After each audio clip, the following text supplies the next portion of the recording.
Boa noite, boa noite, boa noite. Estamos nós aqui para mais um episódio do Redireção Podcast. Hoje a gente tem um convidado sensacional, tema assim bombástico. A gente vai falar de tudo, de criação de filhos, de ambiente, de paternagem e maternagem. Vocês vão entender a colocação, porque às vezes a gente fala maternidade, paternidade, a gente vai falar diferente agora, mas daqui a pouco vocês vão saber quem tá aqui com a gente. Roda a vinheta, Matheus.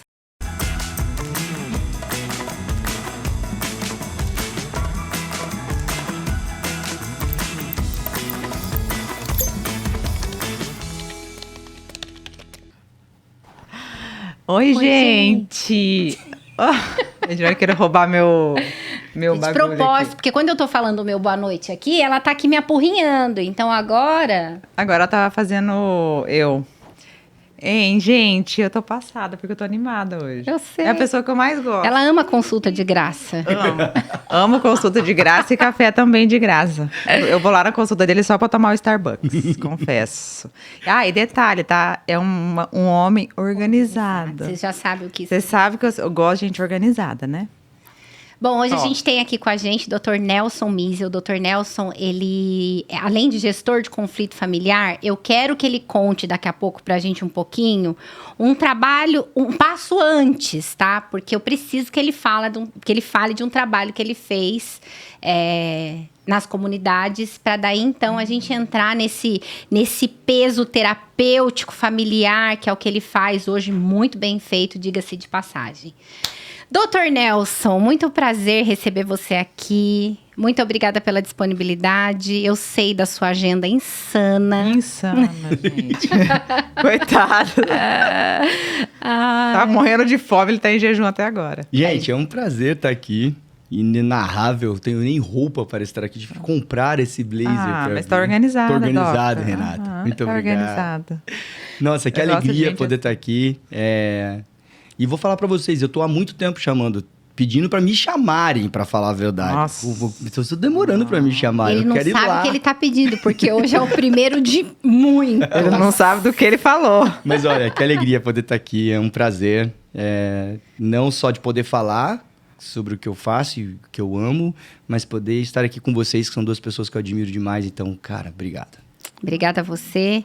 E é legal você falar que você ama o que você faz, e eu vou dizer que o que você faz é necessário. A gente está vivendo um tempo de relativização das coisas, e eu acho que falar sobre limites, ambiente, criação de filhos é urgente, né? É para ontem.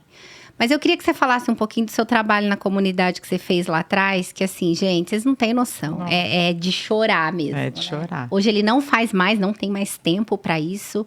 Mas eu queria que você falasse um pouquinho, fizesse uma linha do tempo, de lá para cá. Na verdade, eu acabei indo para a comunidade de uma forma muito aleatória. Eu não tinha esse projeto, nunca tinha sido aleatório, né? Como se Deus não estivesse no comando e na soberania de todas as coisas. Mas eu me lembro que eu tinha me formado e eu queria ir para o Azerbaijão. Meu Deus. Pois é, eu queria trabalhar num campo de refugiado, era um meu projeto. Eu tinha ido para...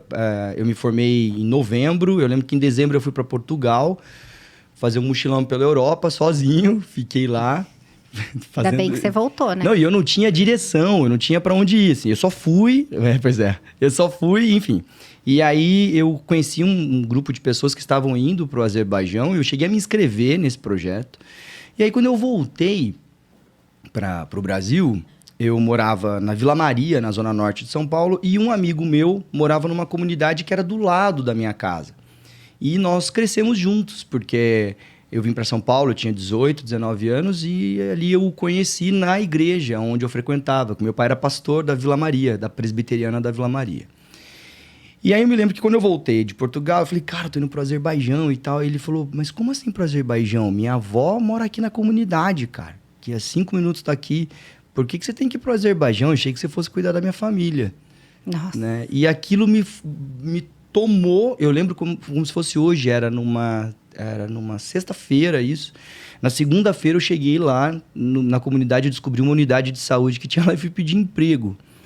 Né? Isso há 14, quase 15 anos atrás.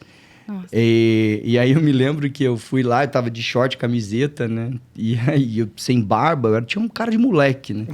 E aí pedi para o emprego lá, ela falou, olha, não tem vaga para tipo jovem aprendiz, assim, era muito engraçado. Eu falei, não, eu sou médico e tal. E aí foi quando eu entrei. E eu entrei para dentro da comunidade para trabalhar como médico de família. E eu falei, bom, eu sempre quis ser obstetra e ginecologista. Na verdade, eu queria trabalhar com ginecologia, com oncopelve. Então, durante a faculdade, eu operei a faculdade inteira. Eu era rato de hospital. Amava operar. Mas quando eu fui para a cirurgia, para a comunidade, Deus começou a trabalhar meu coração ali.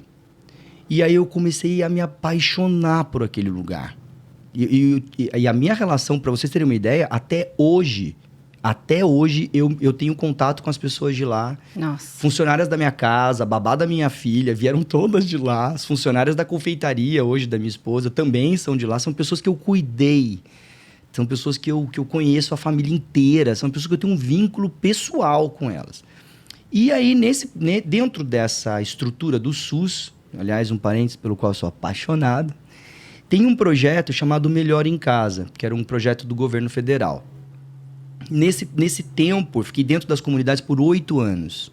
Nesse intervalo, eu conheci o Melhor em Casa, que era um projeto de deshospitalização de paciente. Então, o paciente estava internado, precisava passar por reabilitação e tal. Tinha uma equipe que ia na casa do paciente fazer reabilitação, tivesse que fazer. Nesse intervalo, Deus já tinha me derrubado de cima do cavalo. Eu estava num momento muito sensível com Deus. E que apesar de presbiteriano, Deus fala comigo. Amém, irmãos? Amém! Glória a Deus, aleluia! E eu sempre me coloquei muito à disposição de Deus. Assim. A medicina nunca foi um projeto para mim. Eu nunca quis ser médico, acho. Tanto que para mim, hoje, acho que 60% dos meus pacientes nem sabem que eu sou médico. Né? A medicina para mim sempre ficou claro que era uma ferramenta, uma ferramenta importante, mas não era o fim. E eu sempre entendi muito bem isso. Deus trabalhando no meu coração e eu criando um amor muito grande por essas pessoas, pela vida na comunidade. Eu tinha passado por um processo de saúde mental muito ruim. Né? Eu adoeci em 2010 com uma tentativa de suicídio. Foi uma coisa muito complicada. E aí foi quando eu fui buscar saúde mental e encontrei um monte de porcaria que a gente tem por aí. E aí foi quando eu decidi estudar. Só que ao invés de eu ir para psiquiatria logo de cara, eu fui para a formação em psicanálise que eu fiz. E aí foi uma paixão enorme.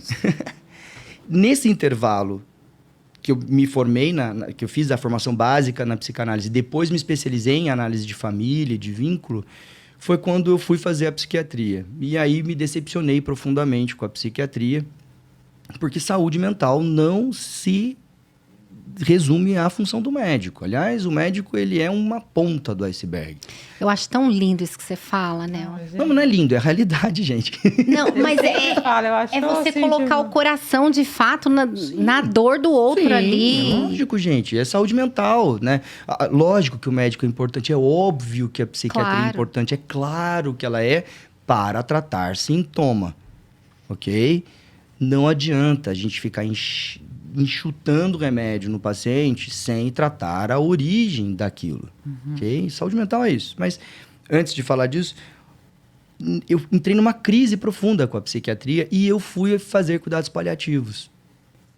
E aí foi quando eu me encontrei. Porque no cuidado paliativo a gente aprende a ouvir a dor do paciente com um conceito muito lindo da Cecily Saunders, que é a dor total, que é uma dor física, uma dor psíquica, uma dor social, uma dor espiritual.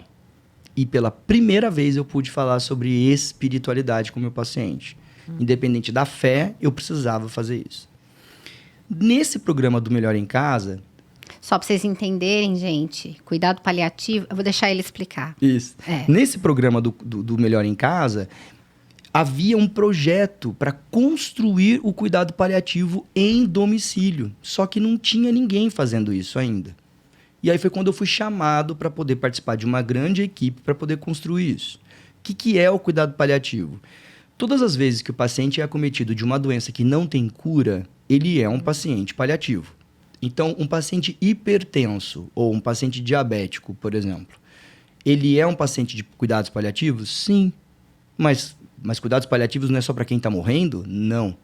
O cuidado paliativo é o cuidado de um paciente de uma doença que tem ou um alto potencial de morte ou uma baixa condição de cura, ou um potencial de cura. Nossa, Ok? não sabia. Sim. Então, o paciente renal crônico que faz hemodiálise, por exemplo, né? Se é uma causa crônica, se não é uma questão reversível, esse paciente ele é um paciente de cuidados paliativos. Né? Um paciente que teve um AVC, por exemplo, e que ficou hemiparético, né? Sem se mexer na parte esquerda. Ele é um paciente de cuidados paliativos? Sim, claro que é. E a coisa mais linda do cuidado paliativo é que o cuidado paliativo entra não para falar da doença, mas é para falar do doente. E isso é lindíssimo. Isso muda o conceito para a gente quando a gente está tratando de alguém. Então, vamos supor, eu vou atender uma paciente que tem um câncer super evoluído, né? Ela tem potencial de cura? Tem potencial de cura, mas o potencial de morte é muito alto. Então, eu vou lá, estratifico essa paciente, eu defino qual é o nível de cuidado que ela tem, que ela necessita, e aí eu vou e faço as intervenções que eu preciso fazer conforme a necessidade desse paciente, certo? Eu tenho uma paciente com cuidados paliativos cuidado paliativo oncológico, por exemplo, com câncer super avançado. Ok? Eu preciso entender o que eu quero fazer ali. Eu vou fazer quimioterapia para essa paciente? Não. Eu que sou o cara do cuidado paliativo, ok? O oncologista pode fazer, o cirurgião pode fazer. E aí é muito legal a gente entender que é um trabalho super complementar. Oncologia, a cirurgia, a neuro, a gente tem um trabalho super importante junto com o cuidado paliativo, ok? Porque esse cuidado paliativo ele precisa ser construído. Ele não dá para chegar e falar, agora não tem mais nada o que fazer, vai para o cuidado paliativo. Por isso que a gente tem tanto problema aqui. Bom, como eu disse para vocês, o cuidado paliativo, ele é uma gama de possibilidades para a gente poder intervir. Que tudo que está ao redor da doença e não sobre a doença. Ou seja, é sobre o paciente que está doente e mais, todo mundo que está em volta que também adoece. Nossa. Então, nós tínhamos um programa lindíssimo chamando Cuidando do Cuidador. Então, era aquele paciente, por exemplo, neurológico de cuidados paliativos que o paciente estava acamado e vai ficar acamado lá, sei lá, Alzheimer, né? A gente sabe como é que é uma progressão inevitável da doença. Imagina aquela filha, cara, aquele filho cuidando daquele paciente ali por anos, né? Suponhamos que não tenha um recurso para contratar cuidador, que era a maioria de todos que a gente cuidava. Você imagina como essa pessoa adoecia, né? Essa filha ou essa esposa que abria mão de trabalhar, de ter a própria vida para poder cuidar dele. E era um misto absurdo de, pelo amor de Deus, morre logo, porque eu não aguento mais. Só que as pessoas não têm coragem de falar isso em voz alta. E não, por favor, faz alguma coisa, porque se ele morrer, eu não sei o que faço. Era muito, muito intenso tudo que a gente fazia. Então, a gente entrava... Agora, pega essa realidade e coloca isso numa comunidade. Onde não tem esgoto, não tem saneamento básico, onde não tem dinheiro, onde é o puro caos. Eu já cheguei a fazer cuidados paliativos, gente, numa casa de uma senhora que eu me lembro como se fosse hoje, assim. Poucos casos marcaram minha vida, assim, nos cuidados paliativos, no sentido de me assustar. Esse caso, eu lembro que eu entrei e eu voltei, assim, eu não consegui entrar. No dia que eu fui fazer a visita domiciliar, eu não consegui. Tamanha angústia que foi para mim. A cena que eu vi foi... A paciente tinha 50 e poucos anos, 60 anos, um câncer ginecológico. Nossa. Né? Ela tinha uma barriga gigantesca, já tinha metástase, já era... Enfim. O filho dela que era esquizofrênico. E o marido que era acamado por um AVC.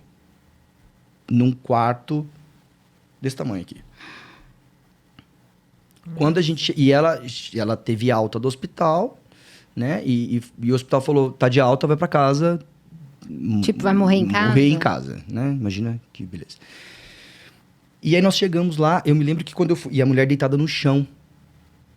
E eu lembro que eu virei essa mulher, tinha barata, bicho embaixo dela, assim. Começou a sair um monte de bicho, comida suja, era um negócio horroroso. Acionamos o serviço social, olha o tamanho do trabalho, gente. Acionamos o nosso serviço social, fizemos uma visita domiciliar com o serviço social e fomos descobrir que essa mulher tinha 6 filhos, além daquele esquizofrênico que estava lá. Nossa. Quando a gente chamou esses filhos, eu fui com a faca no dente pra cima dos caras. E aí eu achando que tava abafando, um dos filhos olhou pra mim e falou: terminou? Agora deixa eu contar quem que é ela.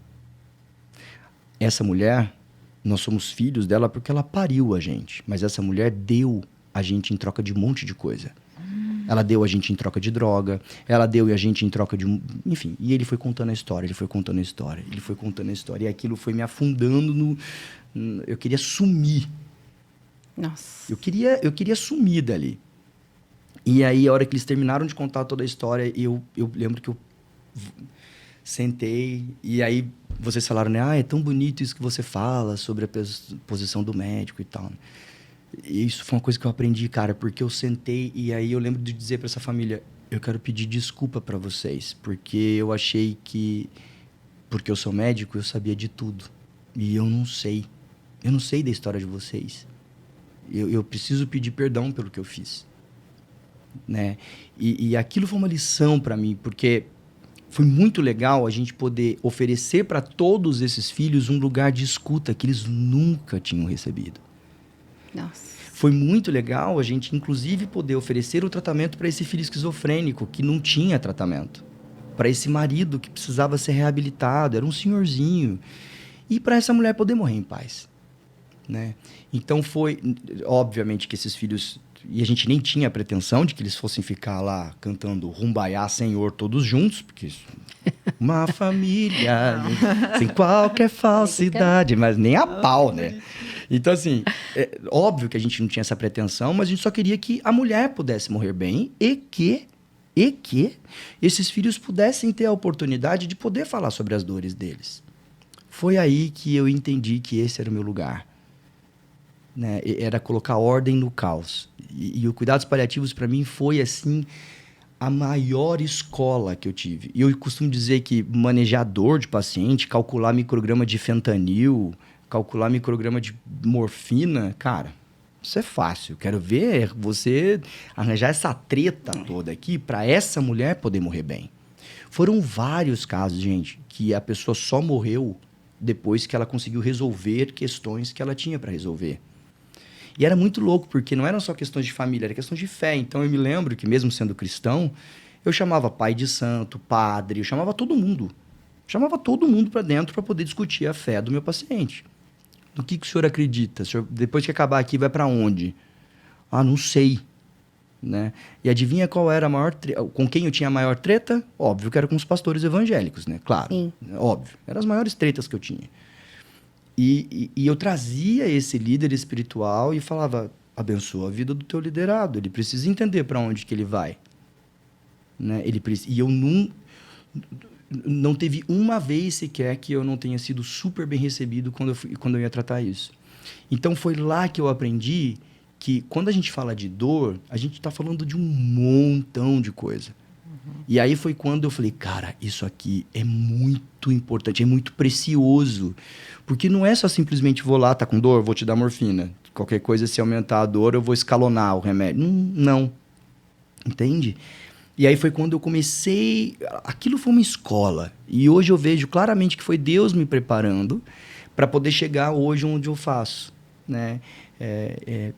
Infelizmente, eu tenho falado muito com a Edi sobre isso, eu tenho tido dificuldade de replicar o que eu faço. De encontrar pessoas que façam o que eu faço. E não porque, nossa, meu Deus, como ele é bom.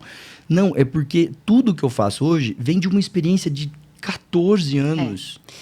Essa é a maior dificuldade que eu acho que a gente tem, assim, porque formação, estudar, isso aí é o menor dos problemas que a gente tem. Aliás, é fácil, né?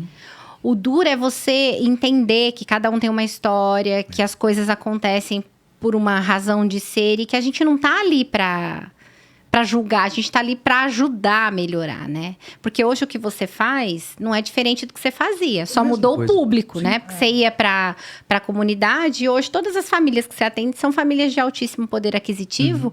E é interessante falar isso porque a dor é igual. Às vezes até maior, porque na comunidade você ainda tem uma expectativa de, né? E eu falo sempre isso, parece feio isso do tipo, não, quando você trabalha para pessoas que têm o dinheiro, né? Elas não podem comprar ou conquistar isso que você faz. E esse seu trabalho familiar, eu amo médico de família, né? Essa nomenclatura, né? Mas assim, é muito maravilhoso, só que hoje o nosso momento atual pede, pelo amor de Deus, socorro. O que a gente vai fazer com as novas gerações? E aí, entrando já um pouquinho naquilo que você faz hoje, né? E que eu vejo você falar, a gente sempre comenta, né? Sobre ambiência. Você vem com os termos que a gente fala muito de paternidade, maternidade. Você vem com paternagem, maternagem, que é diferente e que a gente precisa falar. A gente precisa falar sobre isso, né? Eu queria que você falasse um pouquinho, né, sobre por que a gente tem tido uma nova geração adoecida. Mais do que a gente já viu na história, assim, da molecada mesmo, sabe? Aquilo que você fala da infância, sabe?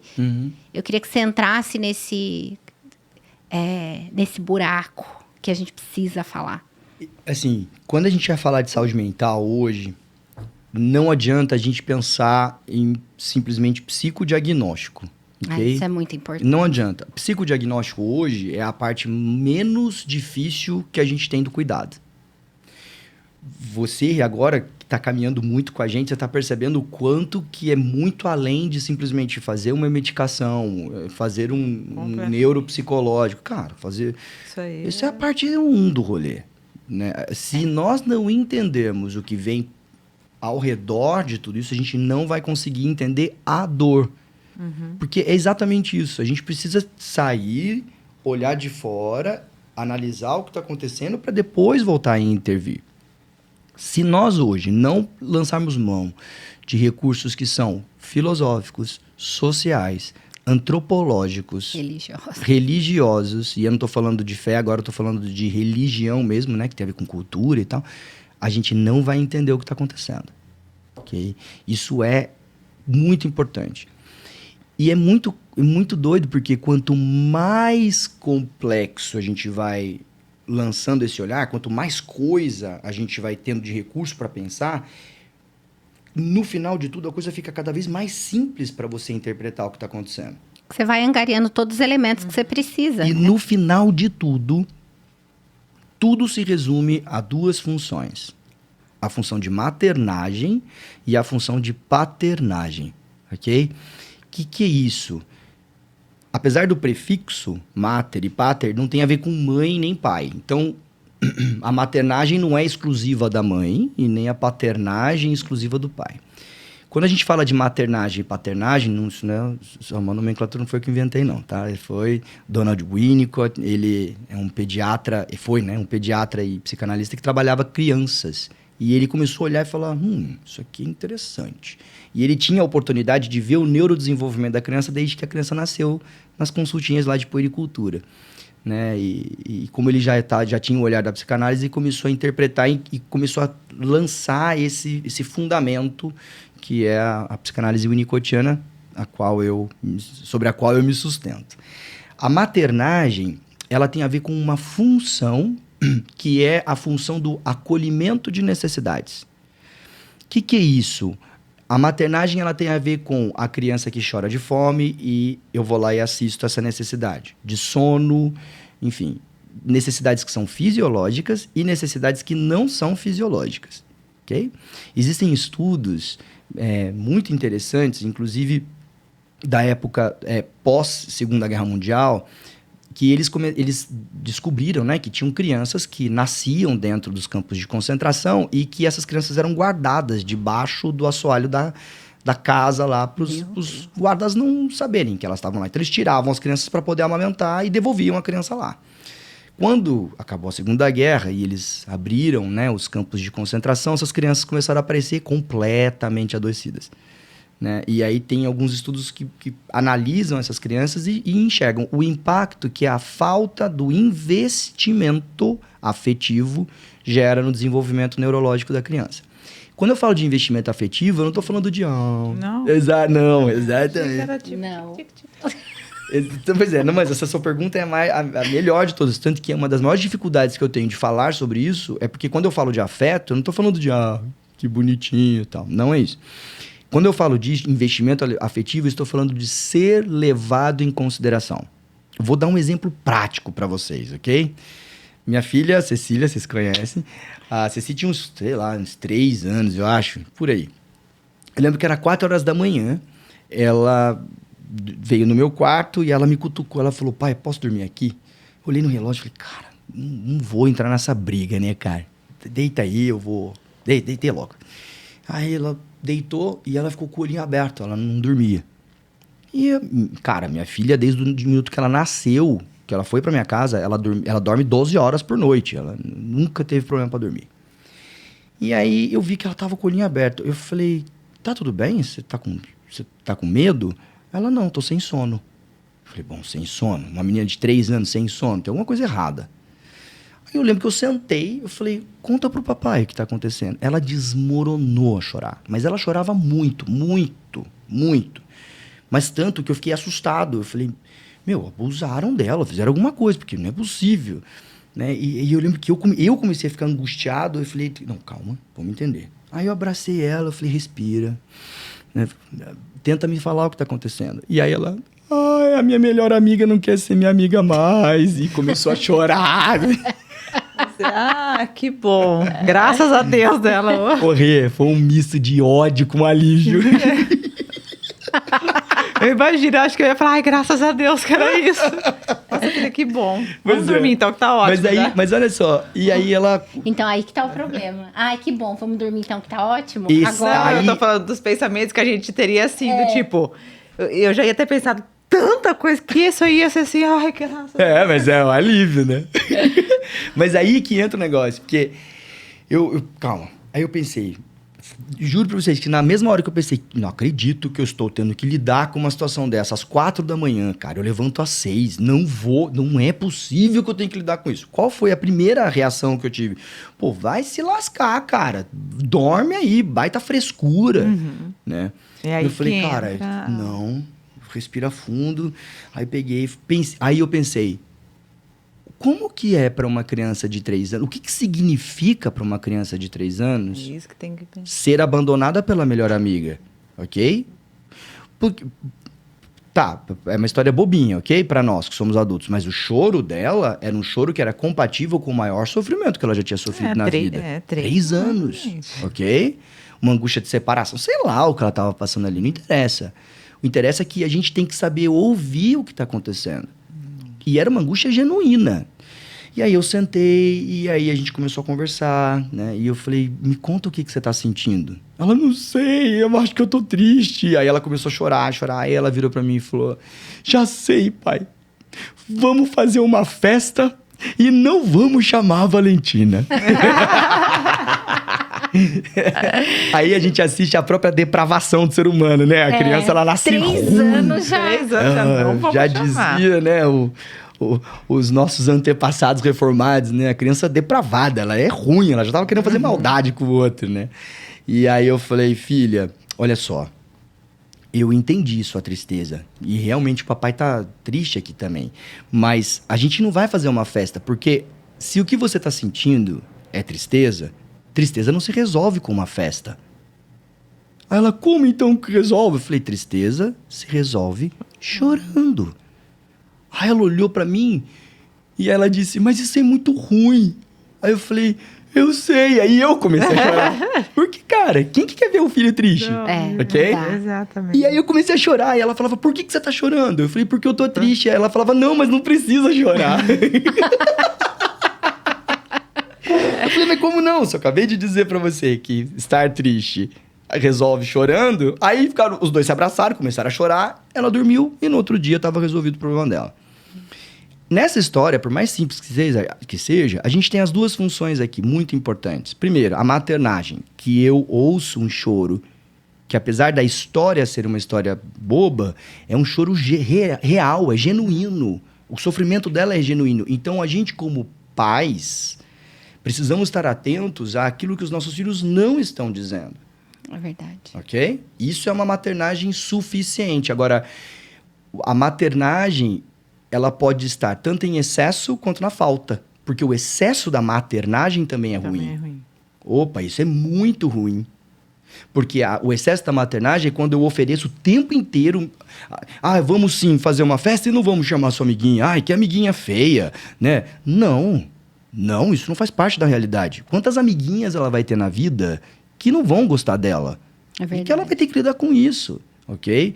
Mas, cara, ela tem 3 anos, você precisa dizer isso pra ela? Não, mas eu preciso ensiná-la de que não dá pra ter tudo agora, custe o que custar. E que tristeza vai rolar, cara. Vai ter tristeza, ok? Porque quem é triste, quem não é triste aqui, que levante a mão. Ok? Se você tá me ouvindo e falando que você não é triste, vai se tratar. Porque, tem alguma coisa errada. Todo mundo tem tristeza. Não estou dizendo que a tristeza, ela... Não estou normalizando a tristeza aqui, ok? Mas todo mundo tem tristezas na vida. E a gente vai ter que aprender a lidar com isso. Se nós não aprendermos nessa fase, a gente tem uma grande dificuldade lá na frente. Então, a boa maternagem é quando você leva em consideração, entende o que está acontecendo, mas a maternagem, ela é contrabalanceada pela paternagem, que é quando eu digo, não, a gente não vai fazer uma festa, ok? Porque se eu dissesse, vamos fazer uma festa, o que o cérebro dela estava aprendendo? Tristeza se resolve com? Vingança. Com festa, que é pior do que vingança. Nossa. E aí tem que tomar uma cachaça, tenho que me drogar, tenho que ir pra balada, tenho que estar o tempo inteiro tomando minha fluoxetina pra estar feliz, porque eu não consigo... explica-se a geração doente. doente. Acabou. Nossa. Mas a doença não é só essa, eu vou piorar, porque essa doença que você tá falando, dessa geração fluoxetínica, é a nossa doença.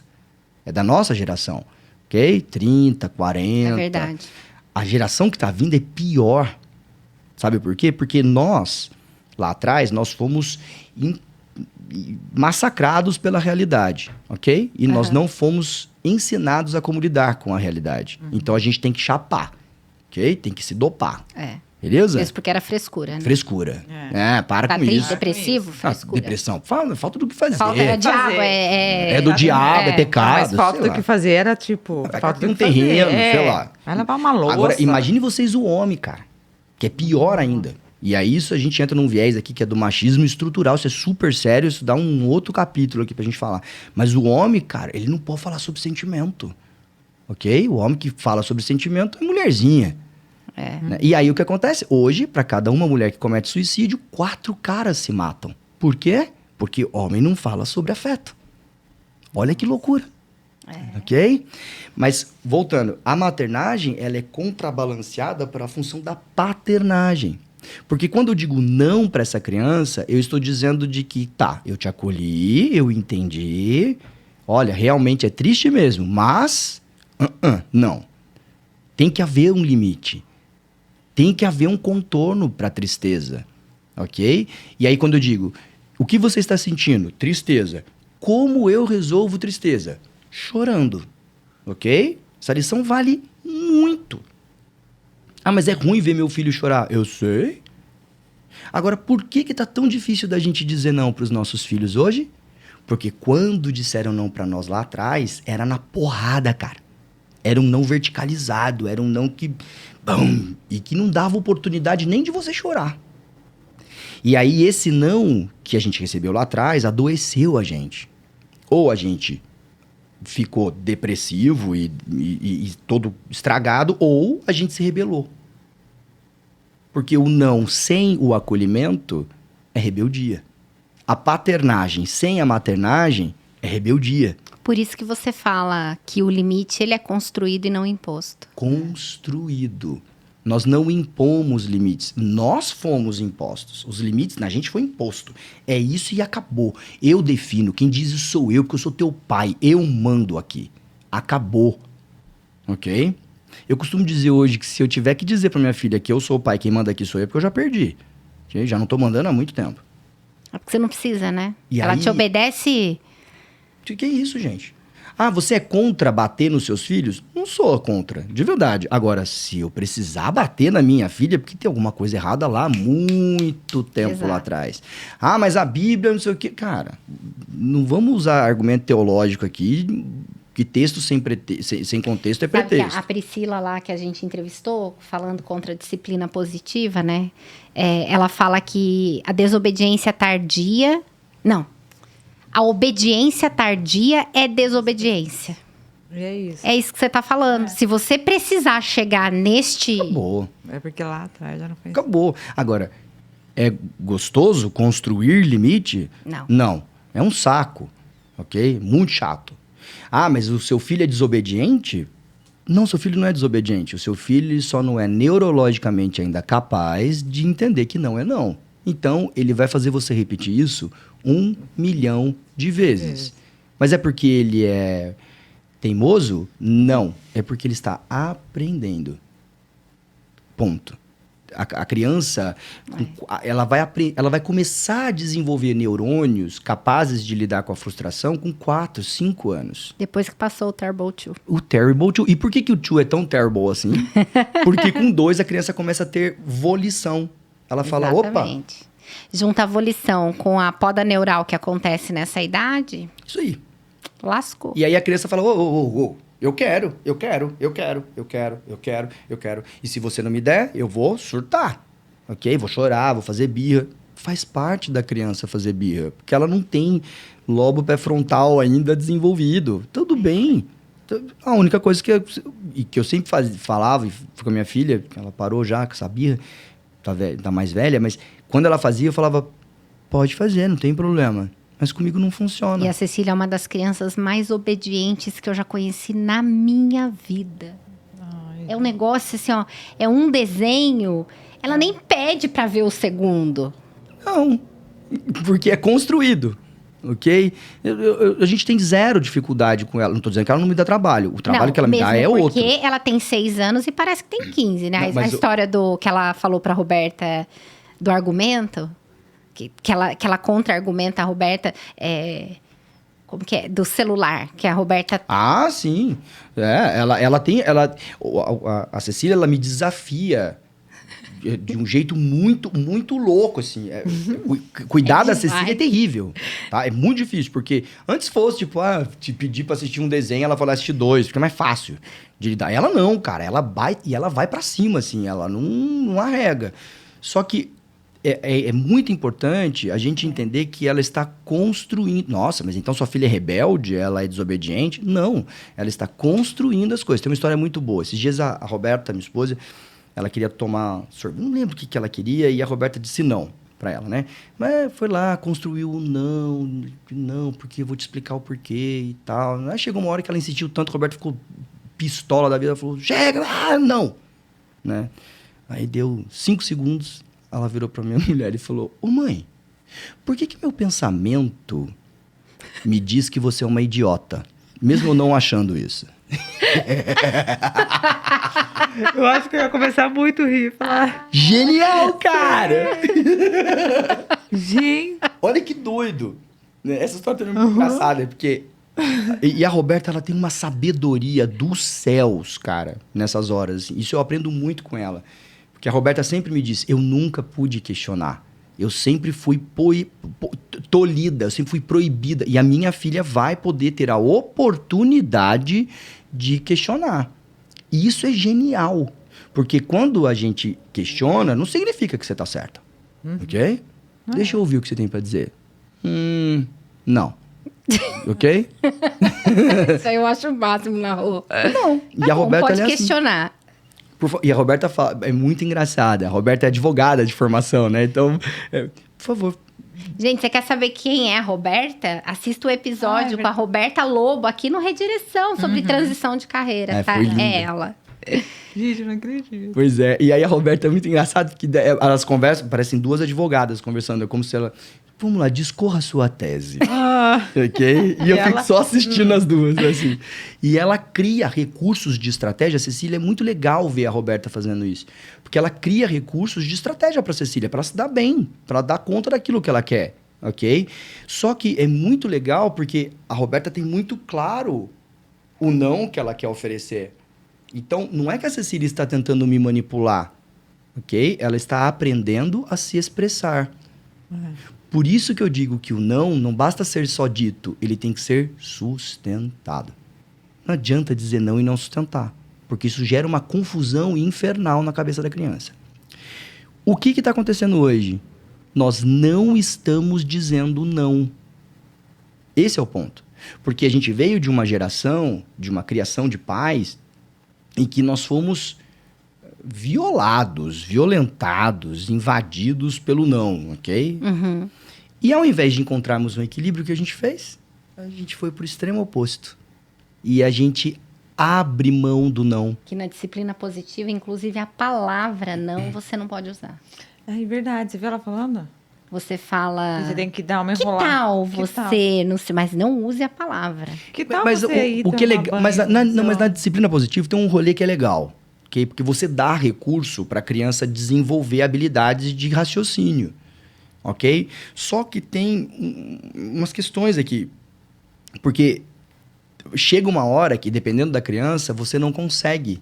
Você precisa definir um limite. Porque a criança, talvez, ela não tenha ou capacidade neurológica para ainda definir o limite dele, ou é uma criança que tem um TOD, um opositor desafiador, que, cara, você pode tentar, não vai dar. Você vai ter que definir um não. Então, a disciplina positiva, ela tem muita coisa legal, mas é muito importante a gente entender que não dá para ser uma coisa generalizada. Né? Então, chega uma hora que você diz, parabéns, minha filha, pelo seu argumento, né? Uma tese de TCC que você acabou de discorrer, porém, não. Por que esse não é importante? Porque o não define limite. E não é um limite só do limite do que a criança pode fazer, ok? É um limite do que é de direito e o limite do que é de dever. E isso implica diretamente na construção do caráter dessa criança. Ok? Porque a personalidade, a identidade é formada lá nos primeiros anos de vida, na sua grande maioria, termina na adolescência, mas grande parte é lá. E o caráter, ele vem sendo formado nesse narcisismo secundário, que a criança começa a ter relação com o outro. Então, a criança precisa entender que, pera, não. Até aqui pode, até aqui não. Ok? Então, a gente vai definindo limites. E o que é o caráter? A pessoa má, a pessoa que tem um mau caráter, é quando a pessoa não leva em consideração aquilo que é para o outro, só para ela. Que é o narcisismo, ou o que a gente chama hoje de síndrome do imperador. Filhinhos e filhinhas que sentam no trono, reinando em majestade e glória, E o pai? escravizando os pais. E enchendo os nossos consultórios. Maravilha, eu, por mim, pode lotar. Porque eu sempre falo pra Rê, eu olho pra criança como se ela fosse um cronômetro. E eu vejo o pai não fazendo o que tem que ser feito e a fase vai passar. E aí, quando você vai lá nos 20, 22 anos, você vai tentar buscar o que você não fez lá atrás, aí a gente sabe bem o que acontece. A gente tem um monte de paciente que foi a falta de limite que adoeceu não só a criança, né? Mas a família inteira. A família. É uma estrutura doente, né? Então, por isso que essa coisa do limite, pra mim, é quase que dá vontade de levantar. Gente, pelo amor de Deus, eu sei que dói, é difícil pra caramba, mas é necessário. E eu vejo você falar disso, eu queria que todo mundo ouvisse, entendesse, sabe? Porque a gente não pode trazer casos aqui, expor, mas a gente tá vendo. No meu livro vai ter. Então tá bom. Gente, nós vamos falar do livro daqui a pouco. Então, aí você colocou bem o limite, a questão da paternagem, da maternagem e da construção desse limite. E aí eu queria que você falasse um pouquinho sobre o ambiente. E depois da rotina. Que aí eu amo a rotina, da rotina. Porque existe... Normalmente a gente fala ambiente, né? Mas de uma forma mais... só pra gente entender, eu divido essas duas palavras. Então eu coloco da ambiência e do ambiente, tá?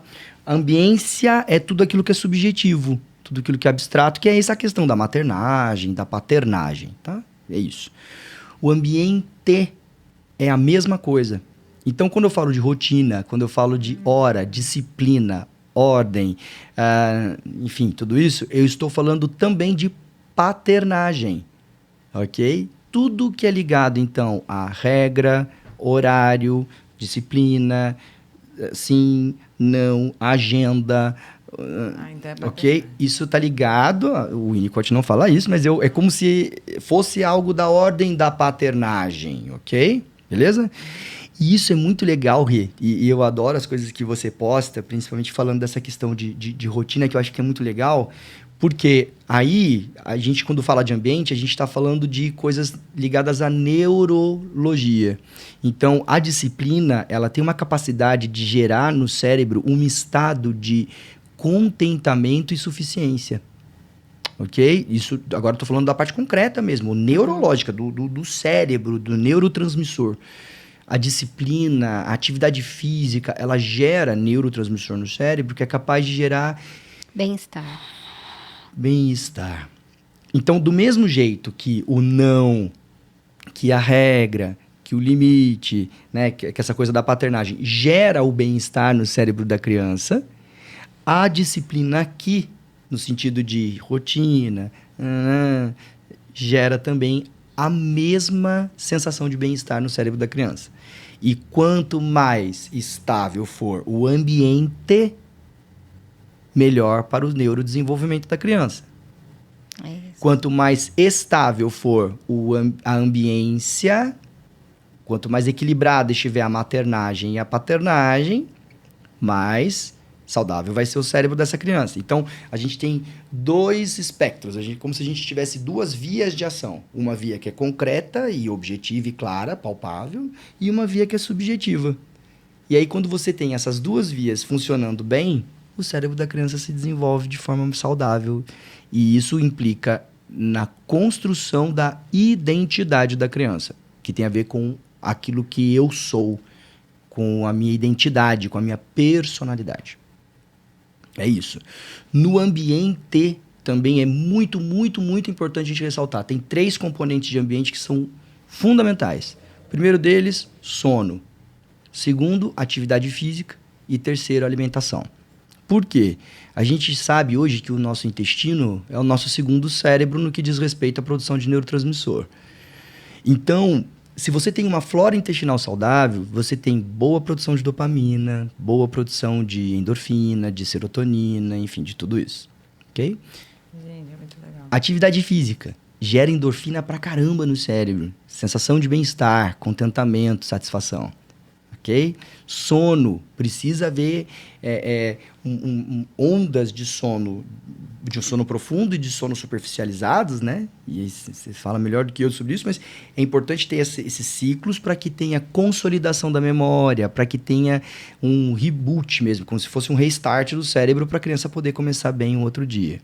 Né? É isso. Outra coisa, ambiente com tela. E aí a gente tem mais um agravante agora, né? Que é a questão da tela. A tela, ela é um veneno para a criança, ok? É melhor você dar veneno do que você dar tela. Ah, não, mas pô, às vezes uma telinha ali e tal, né? Não pode, gente. Cara, é um exercício, ok? É difícil. Não estou dizendo que a criança não possa ter acesso à tela, mas existem idades e tempo específico para cada idade. E a piora, né? A tela de celular e de iPad é pior do que a tela de televisão. Perfeito. Porque segura menos a Porque não é sobre proibir, ok? Isso é muito importante. De novo, a gente precisa criar regras. Lembra da paternagem? Não é sobre impor, mas é sobre construir com a criança. Okay? Por que a Cecília hoje ela entende que ela pode assistir meia hora de TV? Porque ela sabe que acabou o episódio dela, é o tempo necessário para ela poder assistir. E por que ela não assiste mais? Porque ela já entendeu, né? E aí a gente usou um jeito engraçado de falar para ela, mas ela já entendeu que a cabeça dela fica ruim e que quando ela crescer ela vai ficar doida se ela assistir além daquilo que ela tem que assistir. É isso. Né? E ela entende. Ela fala, mas esse tanto aqui vai me fazer mal? Não, filha, pode assistir. Ou seja, eu preciso também que ela saiba lidar com essa liberdade que eu tô dando para ela. Só que é uma liberdade assistida, ok? Se ela aprender a lidar com a liberdade que ela tem de meia hora de TV, quando ela cresce, ela aprende a lidar com a liberdade dela com responsabilidade. E liberdade mais responsabilidade é igual a autonomia. Por que a gente adoece? Porque a gente é desautonômico. Exato. Quanto mais autonômico a gente é, mais saudável a gente fica. Ai, demais, né? Dá vontade de ficar ouvindo. Mas a gente precisa agradecer nossos parceiros, Renatinha. E a gente vai começar pelo Jeff Bastos. Eu vou deixar o Matheus rodar o vídeo e depois eu falo quem é ele. Olá, Jeff Bastos aqui. Você sabia que se você instalar somente uma mesa digital como essa na sua igreja, provavelmente o som não vai melhorar? Para que o som melhore, você precisa seguir algumas etapas que são consultoria, projeto, instalação e treinamento. Nós aqui da Angel Audio Treinamentos podemos te ajudar em todas essas etapas. Acesse o nosso site e conheça o nosso trabalho. Angel Audio Treinamentos, porque o som da sua igreja é importante para nós. Bom, Jeff Bastos, como a gente tem dito aqui, é o nosso parceiro internacional, está com a gente desde o início do Redireção. O Jeff, ele é ministro de louvor, tem 26 anos aí na área de música, áudio, som, dos quais 20 anos ele se dedica a igrejas. Então, o Jeff, mesmo morando em Massachusetts, nos Estados Unidos, ele tem consultoria. Se você precisa melhorar o som da tua igreja, se você precisa sonorização, sala de podcast, enfim. Exato, resumindo, essas coisas maras assim, ó, modernas, tudo ele tem, né, amiga? Exatamente. No Insta dele mostra ele fazendo no dia a dia, bem legal. É bem legal. Angel Áudio e Treinamentos tá à disposição da gente aqui no Brasil, do pessoal que tá lá nos Estados Unidos. A gente sabe que tem gente lá que nos assiste também. A gente é chique. Então, Jeff, muito obrigada pela parceria de sempre. Que Deus continue abençoando seu ministério e o seu trabalho, tá bom? Francescato? Não, hoje pode falar que eu sou emocionada.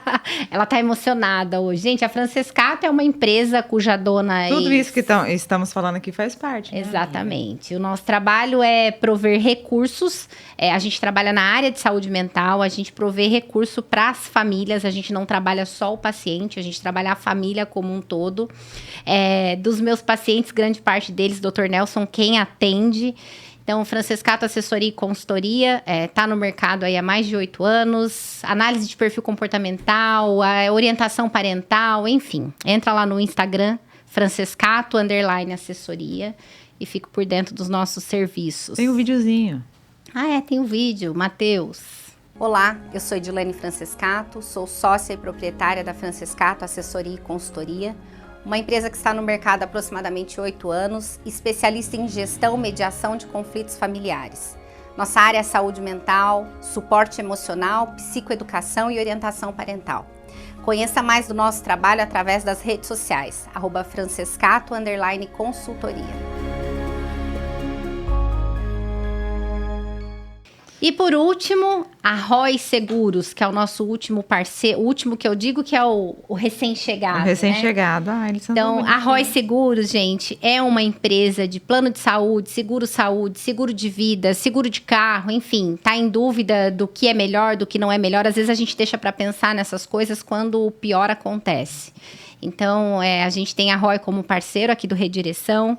A Roy tem o compromisso de oferecer um atendimento diferenciado, de qualidade, e o principal, valores cristãos, são o motim dessa empresa. Matheus, pode rodar. E aí, tudo bem? Muito trânsito hoje para se preocupar? E o seu seguro está em dia? A Roy Seguros está aqui para cuidar do seu patrimônio, e assim pode aproveitar a vida e ficar tranquilo. Ligue agora mesmo para nossos especialistas. Mande uma mensagem para a gente pelo WhatsApp. Ou acesse nosso site, faça sua cotação e proteja seu patrimônio. Roy Seguros, a sua nova corretora. Voltando aqui, a gente só tem 7 minutos, gente. Vocês têm noção? Gente, tô chocada. Dá vontade de falar assim, não, pera, continua. Ele tinha que fazer o segundo episódio já. Vamos fazer parte 2. Nós vamos falar de machismo, como estrutural. Que você falou? Estrutural. Gosto. Tá? A gente sabe. Machismo e feminismo não dá pra ser cristão. Aliás, vocês fizeram um episódio. Com a Cris Correia. Nossa, aquele foi muito legal. A Cris é sensacional. Você imagina a Cris, Nel? Cara, Nossa. eu não conhecia o trabalho dela, eu fiquei apaixonado, cara. Ela é, assim, incrível. Espetacular. Incrível. Ela é legal. Porque é bem aquilo, né? Não é o...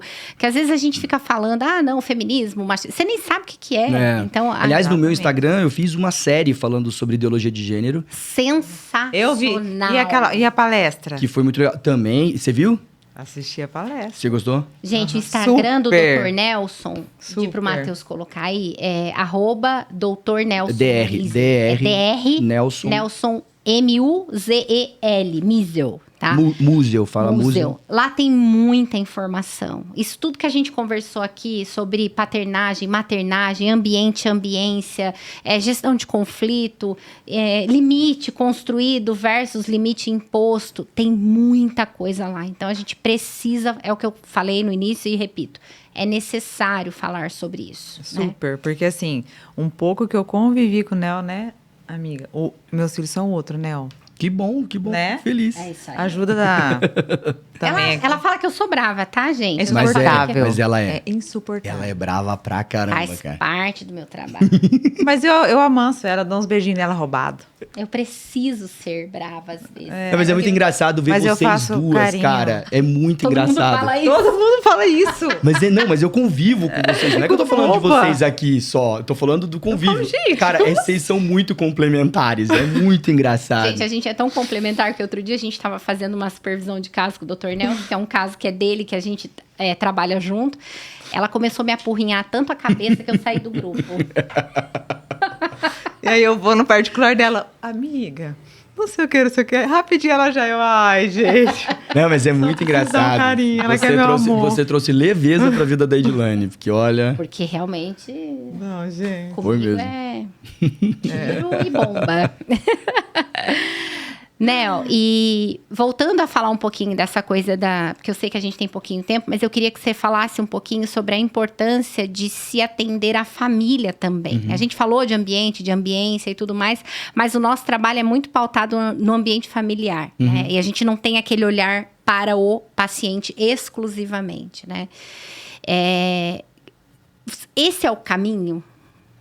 E sim, eu acho que hoje a gente não vai conseguir, a partir dessa geração pra frente, a gente não vai mais conseguir fazer saúde mental se não for assim. Porque antes a gente conseguia receber um paciente que a gente fala que era um paciente individualizado. Ele vinha por questões que eram dele, né? E, obviamente que originadas dessa construção da identidade e tal, porque vale ressaltar que a gente adoece psiquicamente lá na área da personalidade, né? Da subjetividade ali. Né? Então, lógico que tem os componentes genéticos, os neurológicos, mas a angústia, a ansiedade, a dor, a tristeza, enfim, tudo aquilo, a melancolia e tal, vem desse lugar do cérebro, então, que foi construído nessa primeira infância. Então, antes, a gente tinha um paciente que, apesar de estar adoecido lá, ele conseguia dar conta e vir. Então, a gente conseguia pegar esse paciente e tratá-lo ali. Hoje, a gente não consegue mais, porque esse paciente, ele está vindo tão despreparado, ele está chegando tão dismórfico, ele está chegando tão... faltando ainda coisas tão primárias, que se a gente não intervir no ambiente e na ambiência, esse paciente não evolui. E aí a gente entra no teu livro, por favor. Sim. Meu livro chamará Te Ajuda a Entender o que Eles Querem Dizer. Na verdade, é um livro que é um livro de educação parental, mas vocês que me conhecem sabem, assim, eu tenho uma preguiça tremenda e eu acho um charlatanismo essa coisa de 3 passos para não sei o quê, né? Dê 5 voltinhas e seja feliz, né? Diga 1000 vezes no espelho que você é linda e na 1001ª você achará que, né? Força, foco e fé. Glutamina. Tô zoando. Não, glutamina é bom, mas mas eu não consigo me ver fazendo isso. Porque olha a complexidade de tudo que a gente está falando aqui. Não é possível falar, leia, Não é possível olhar pro espelho e dar certo. Não é. Tem dia que eu vou me olhar e vou falar, meu Deus do céu, posso falar 2000 vezes que vai estar ruim. Que é melhor nem ter. Né? Então, assim, o livro, ele é um livro de educação parental, só que eu pensei, falei, cara, eu vou escrever um negócio que eu leria. Porque eu tenho pavor de ler coisas de que alguém me mande fazer. Ok? Meu TDAH não me permite, meu TOD, então, pior ainda. Eu vou sempre desconfiar, eu vou sempre desafiar, eu vou sempre pensar 1000 vezes antes de falar, nossa, é isso mesmo. Okay? Mas o livro, ele vai te trazer ferramentas para você saber entender o que está acontecendo. Eu vou te ensinar, através desse livro, a compreender o que é aquilo que o seu filho está tentando dizer. E o primeiro capítulo do livro chama Antes deles, vamos falar de você. Nossa, Nossa. gente. Pois é. E Eu já tô ansiosa Eu também. pelo livro. E vai ser muito legal, porque não adianta eu falar sobre a sua parentalidade, ou seja, não adianta eu falar sobre a sua função de mãe e pai, sem antes falar da sua filiação. Porque antes de você ser mãe, você é Renata. Antes de você ser Edilane, de ser mãe, você é Edilane. Que é filha, que tem uma história, que tem uma angústia. E por que isso é importante? Porque na massiva maioria das vezes, quando nós não resolvemos nossas próprias histórias, a tendência que nós temos é de projetar as nossas incompetências, frustrações nos filhos, como se eles tivessem responsabilidade de dar conta de serem aquilo que a gente não foi. Exato. E isso é muito sério. Por isso que a gente sempre fala, a gente reforça muito isso. Eu sei que é um valor para mim, é um valor para você também. Terapia em dia. Em dia. E aí, quando a gente chega numa família que a gente tem um paciente, que é o nosso focal point, a gente vai dizer, pai, você também precisa, mãe, você precisa, nós vamos olhar para isso, porque senão, se a gente cuidar só daquilo ali, quando a gente sai do ambiente, aquilo vai à ruína de novo. Né? Eu tenho um jargão que todo mundo que me segue lá, meus seguidores, eles já até sabem, né? Eu falo, gente analisada não enche o saco de ninguém. Né? E eu brinco que pais analisados não enchem o saco dos filhos, cara. Exato. E isso não quer dizer que os meus filhos, eu não posso, como pai, ter uma expectativa do que é bom ou ruim pro meu filho. Claro que eu posso, mas isso não pode impedir, isso não pode influenciar naquilo que eles são. Não naquilo que eles vão fazer, mas eu preciso dar liberdade para eles poderem ser aquilo que eles podem ser, né? Como pessoas, como indivíduos. Sensacional. E a gente vai trazer, quando ele for lançar o livro, gente, a gente vai fazer lançamento aqui no Redireção também, a gente vai falar do livro, enfim. Nós temos que... Ó, você que nos assiste, pega esse episódio e manda para tudo quanto é pai, mãe, enfim, para todo mundo, porque a gente precisa fazer a nossa parte, tentar minimizar o estrago, que tudo isso que a gente... nossos que o filhos da erro, né, geração. de tudo isso aqui, da falta de responsabilidade com relação a ser pai e mãe, né, e que a gente às vezes acaba cometendo. gente, Acabou, vamos cuidar Renatinha. dessa geração, pelo amor. Pelo amor de Não, Deus. amiga, não dá pra O ter mais Redireção uma criança fica por doida. aqui. A gente sabe que ficou com gostinho de quero mais, graças a Deus. Então, já fica aqui o convite pro próximo episódio. Né, o episódio 104. Muito obrigada, Dr. Nelson. Seja muito muito bem-vindo obrigado. e que seja a primeira de muitos. Segue ele lá, gente, hein? Dr. Nelson Museu. Isso aí. Obrigado, gente. Boa noite. Tchau, Beijo. tchau. Tchau.